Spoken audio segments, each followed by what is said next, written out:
नमस्कार दोस्तों। आज हम लोग इस वीडियो में महात्मा गांधी को समझने का प्रयास करेंगे। हमारे देश में महात्मा गांधी का कितना बड़ा योगदान है यह किसी से छिपा हुआ नहीं है।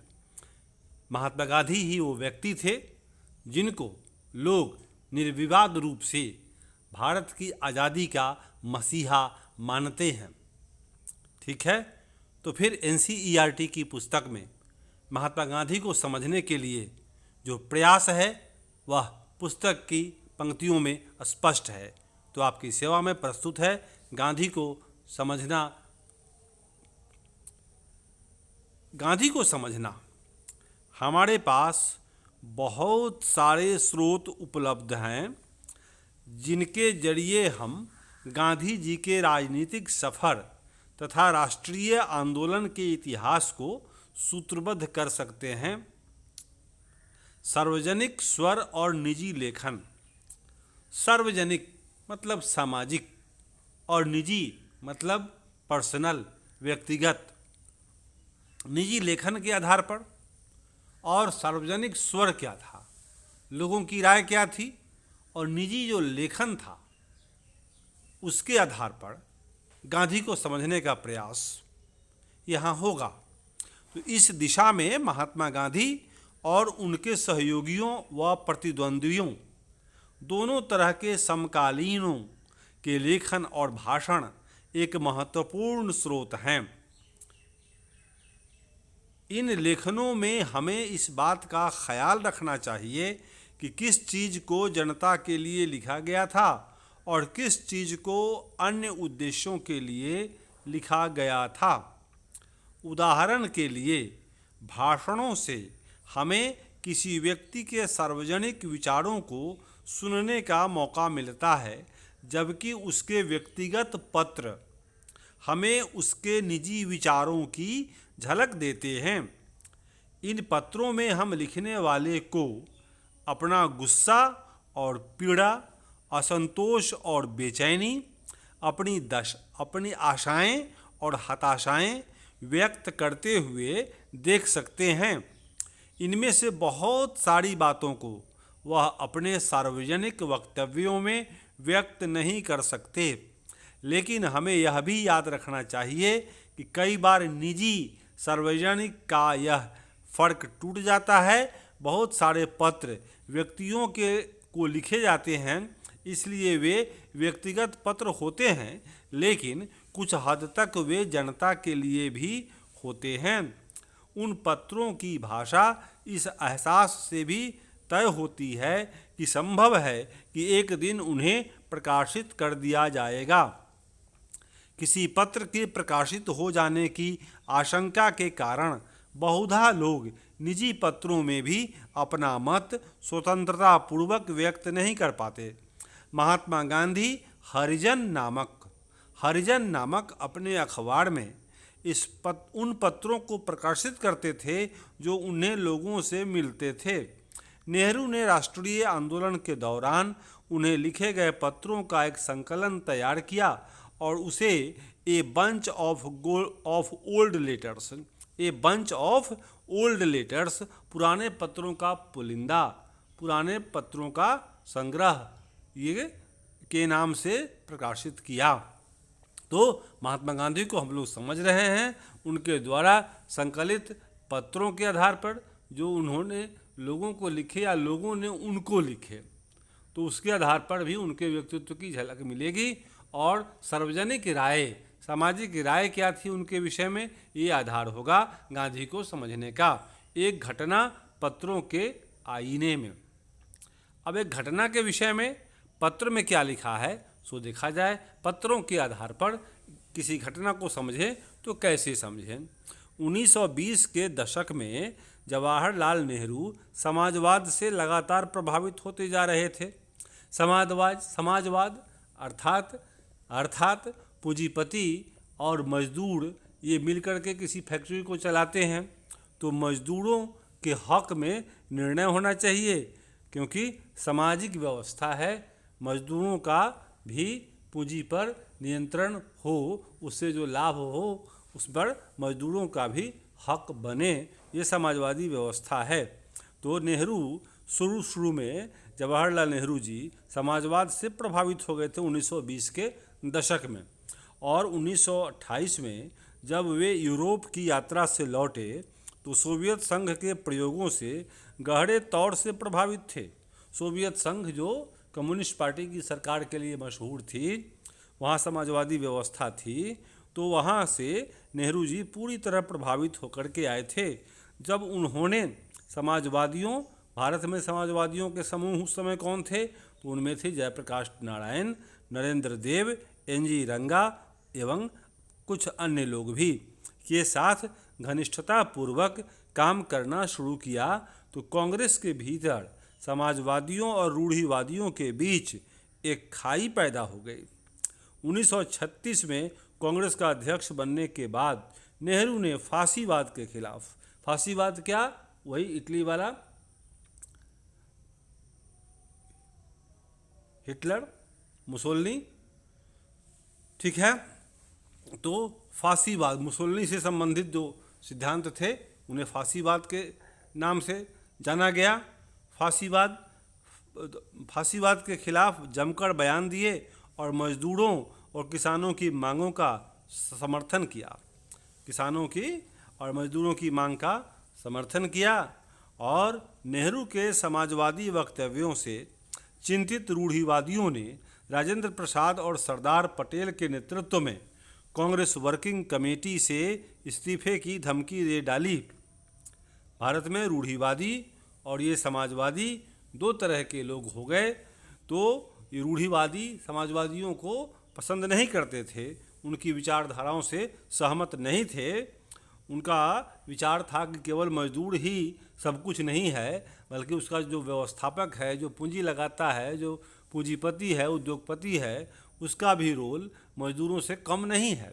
सभी मिलकर के संस्थान चलाते हैं, किसी एक को मजदूरों का राज्य स्थापित हो जाए, ये सोच सही नहीं है, ऐसा रूढ़िवादियों को लगता था।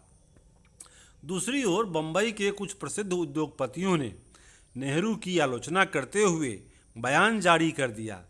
उसके बाद प्रसाद और नेहरू, प्रसाद मतलब राजेंद्र प्रसाद और जवाहरलाल नेहरू दोनों महात्मा गांधी के पास गए और वर्धा स्थित उनके आश्रम में उनसे मिले।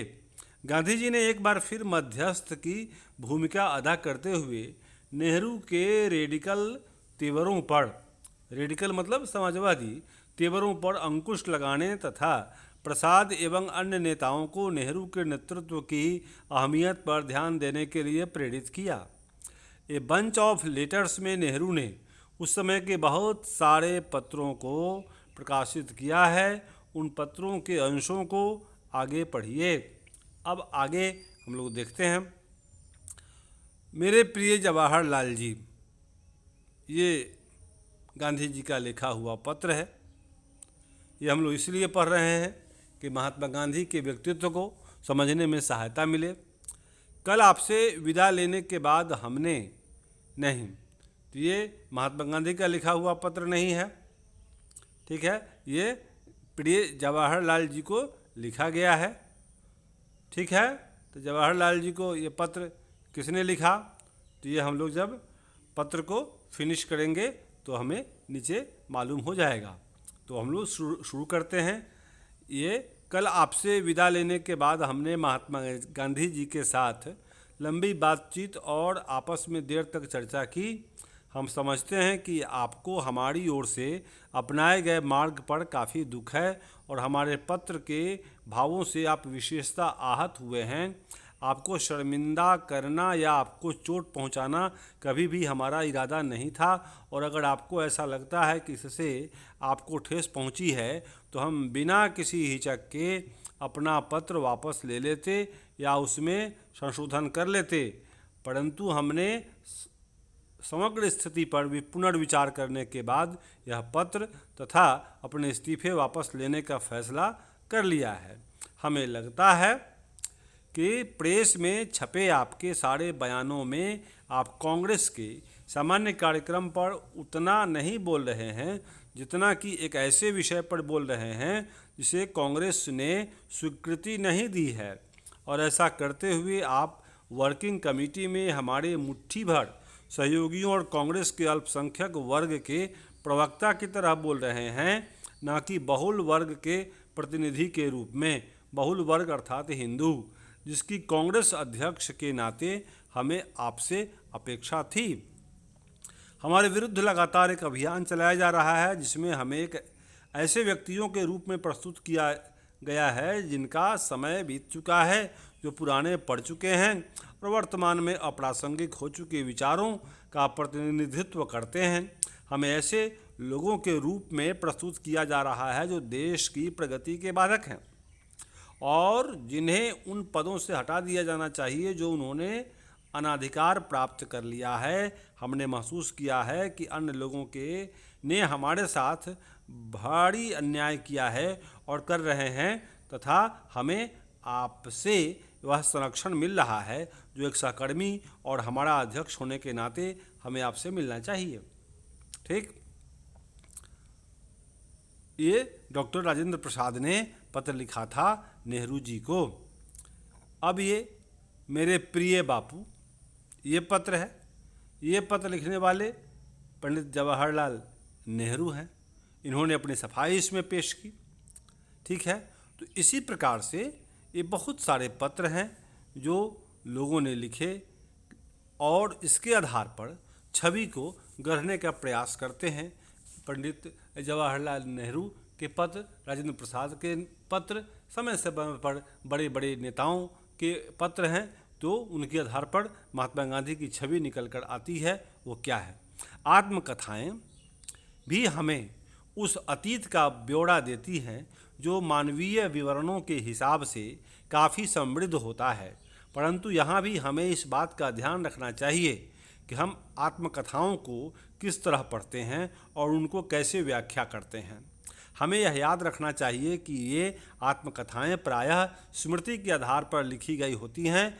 उनसे हमें पता चलता है कि लिखने वाले को क्या याद रहा, उसे कौन सी चीज़ें महत्वपूर्ण दिखाई दी, कि या वह क्या याद रखना चाहता था, या वह औरों की नज़र में अपनी ज़िंदगी को किस तरह दर्शाना चाहता है। आत्मकथा लिखना अपनी तस्वीर गढ़ने का एक तरीका है। फलस्वरूप इन विवरणों को पढ़ते हुए हमें वह देखने का प्रयास करना चाहिए जो लेखक हमें नहीं दिखाना चाहता। हमें उन चुप्पियों का कारण समझना चाहिए, इच्छित या अनिच्छित विस्मृति के उन कृत्यों को समझना चाहिए। तो ये जो आत्मकथाएं लिखी जाती हैं वो अपने विषय में लिखी जाती हैं, अपने विषय में एक छवि गढ़ने की कोशिश होती है। पुलिस की नज़र में तो ये औपनिवेशिक शासक ऐसे तत्वों पर हमेशा कड़ी नज़र रखते थे जिन्हें वे अपने विरुद्ध मानते थे। इस लिहाज में से सरकारी रिकॉर्ड्स भी हमारे अध्ययन के लिए एक महत्वपूर्ण स्रोत हैं। उस समय पुलिसकर्मियों तथा अन्य अधिकारियों द्वारा लिखे गए पत्र तथा रिपोर्ट गोपनीय होती थी, लेकिन अब ये दस्तावेज अभिलेखागारों में उपलब्ध हैं जिन्हें कोई भी देख सकता है। आइए एक ऐसे ही स्रोत को देखें। 20वीं सदी के शुरुआती सालों में गृह विभाग द्वारा तैयार की जाने वाली पाक्षिक रिपोर्टें, हर 15 दिन या हर पखवाड़े में तैयार होने वाली रिपोर्टें इस दिशा में काफ़ी महत्वपूर्ण रही हैं।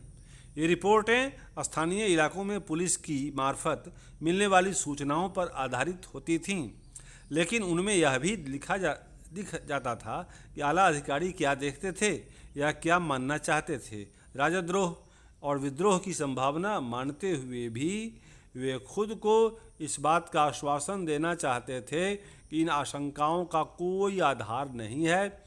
यदि आप नमक सत्याग्रह के समय की पाक्षिक रिपोर्टों को देखें तो पाएंगे कि गृह विभाग यह मानने को तैयार नहीं था कि महात्मा गांधी की कार्रवाई के प्रति कोई व्यापक जन समर्थन पैदा हो रहा है। जन समर्थन है महात्मा गांधी के नमक तोड़ो आंदोलन, नमक पर जो कानून था उसका उल्लंघन करने के लिए जो आंदोलन चला, ये दांडी मार्च हुआ, इसके विषय में कोई जन समर्थन है ऐसा सरकार मानने को तैयार नहीं थी। रिपोर्टों में इस यात्रा को एक नाटक, एक कर्तव्य, ब्रिटिश शासन के खिलाफ आवाज़ उठाने के प्रति अनिच्छुक तथा शासन के अंतर्गत सुखपूर्वक जीवन व्यतीत कर रहे लोगों को गोलबंद करने की एक हताश कोशिश के रूप में प्रस्तुत किया जाता था। तो ये सब आपको पत्र है, गृह विभाग की पाक्षिक रिपोर्ट है जो महात्मा गांधी से संबंध रखती है, और इस प्रकार से महात्मा गांधी के विषय में जानकारी आपको मिलती है कि वे एक जन जन के नेता थे, जनता के हृदय पर उनकी पकड़ थी और भारतीय आंदोलन को उन्होंने जनता के बीच में पहुंचाया और एक लोकप्रिय नेता के रूप में अपने आप को स्थापित किया। तो ये इसके बाद अखबारों से अंग्रेजी तथा विभिन्न भारतीय भाषाओं में छपने वाले समकालीन अखबार भी एक महत्वपूर्ण स्रोत हैं जो महात्मा गांधी की गतिविधियों पर नज़र रखते थे और उनके बारे में खबरें छापते थे। ये अखबार इस बात का भी संकेत देते हैं कि आम भारतीय उनके बारे में क्या सोचते थे, लेकिन अखबारी ब्यौरों को पूर्वाग्रह से मुक्त नहीं मानना जाना चाहिए। उसमें भी पूर्वाग्रह होता है, संपादक के जो विचार होते हैं वो उसमें मुखरित होते हैं, अपनी ही नज़रों से व्यक्ति दुनिया को देखता है। तो कोई भी स्रोत, कोई भी लेखन निष्पक्ष नहीं हो सकता है। हाँ, निष्पक्ष बनाने की कोशिश होती है, उसको निष्पक्ष होने का लेबल लगाने का प्रयास किया जाता है, लेकिन अंततः वह होता है किसी न किसी का विचार ही। तो अखबार प्रकाशित करने वाले ऐसे लोग थे जिनकी अपनी राजनीतिक सोच और विश्व दृष्टिकोण था। उनके विचारों से ही यह तय होता था कि क्या प्रकाशित किया जाएगा और घटनाओं की रिपोर्टिंग किस तरह की जाएगी। इसलिए लंदन से निकलने वाले अखबार के विवरण भारतीय राष्ट्रवादी अखबार में छपने वाली रिपोर्टों जैसे नहीं हो सकते थे। हमें इन रिपोर्टों को देखना तो चाहिए, लेकिन उनके आधार पर नतीजे निकालते हुए खास एहतियात भी बरतनी चाहिए। इन अखबारों के हर वक्तव्य को यथार्थ घटनाक्रम का शब्दशः सच ब्यौरा नहीं माना जा सकता। अक्सर उनमें ऐसे अफसरों की आशंकाओं और बेचैनियों की झलक भी मिलती है जो किसी आंदोलन को नियंत्रित नहीं कर पा रहे थे और उसके प्रसार के बारे में बेचैन थे। उन्हें समझ में नहीं आता था कि महात्मा गांधी को गिरफ्तार करना चाहिए या नहीं, अथवा गिरफ्तारी का क्या परिणाम होगा। औपनिवेशिक सरकार जनता और उसकी गतिविधियों पर जितनी नज़र रखती थी, अपने शासन के आधार के बारे में उसकी चिंता उतनी ही बढ़ती जाती थी। अब महात्मा गांधी से संबंधित ये महत्वपूर्ण काल रेखा, ये टाइमलाइन जिनको याद करें कॉम्पिटिटिव एग्जाम्स के लिए, ये बहुत ज़रूरी है। तो महात्मा गांधी दक्षिण अफ्रीका से लौटते हैं कब? तो आए थे 1915 में। चंपारण आंदोलन हुआ उसके बाद 1917 में। चंपारण आंदोलन का समय है 1917 और महात्मा गांधी दक्षिण अफ्रीका से भारत आए 1915 में। 1918 में खेड़ा, जो गुजरात में है, खेड़ा नामक जगह गुजरात में, वहाँ किसान आंदोलन हुआ तथा अहमदाबाद में मजदूर आंदोलन। ये खेड़ा में किसान आंदोलन और अहमदाबाद के मिल में मजदूरों का आंदोलन हुआ। ये गांधी जी से संबंधित है। ये 1918। 1919 में रॉलेट एक्ट के खिलाफ सत्याग्रह किया महात्मा गांधी ने, मार्च अप्रैल का महीना। 1919 में जालियांवाला बाग हत्याकांड हुआ अप्रैल में 1919 के। 1921 असहयोग आंदोलन और खिलाफत आंदोलन का टाइमिंग। 1928 बारदोली में किसान आंदोलन। 1919 में लाहौर अधिवेशन हुआ दिसंबर में, जिसमें पूर्ण स्वराज की कांग्रेस का लक्ष्य घोषित किया गया। पूर्ण स्वराज को कांग्रेस का लक्ष्य घोषित किया। इसके अध्यक्ष थे जवाहरलाल नेहरू। 1929 में लाहौर में अधिवेशन हुआ कांग्रेस पार्टी का, जिसमें कांग्रेस पार्टी का उद्देश्य पूर्ण स्वराज घोषित किया गया, जिसमें उस समय कांग्रेस के अध्यक्षता करने वाले थे कौन? तो पंडित जवाहरलाल नेहरू। सविनय अवज्ञा आंदोलन शुरू, दांडी यात्रा मार्च, ये आपको 1930 में। 1931 में गांधी इरविन समझौता, मार्च का महीना। दूसरा गोल मेज सम्मेलन दिसंबर में। 1935 गवर्नमेंट ऑफ इंडिया एक्ट में सीमित प्रातिनिधिक सरकार के गठन का आश्वासन। 1939 कांग्रेस मंत्रिमंडलों का त्यागपत्र, 1942 भारत छोड़ो आंदोलन शुरू, अगस्त में 1946 महात्मा गांधी सांप्रदायिक हिंसा को रोकने के लिए नोआखाली और अन्य हिंसाग्रस्त इलाकों का दौरा करते हैं, और 15 अगस्त 1947 को भारत आज़ाद हुआ और 1948 में 30 जनवरी को गांधी जी की हत्या हो गई। तो मेरे दोस्तों, महात्मा गांधी से संबंधित ये महत्वपूर्ण टाइमलाइन और गांधी जी पर एक संपूर्ण निबंध मैं बहुत जल्दी प्रस्तुत करने वाला हूं, जो कॉम्पिटिटिव एग्जाम्स के लिए बहुत ही इंपॉर्टेंट होगा, तो उसको देखते रहिए please. Thank you for viewing. Have a nice day.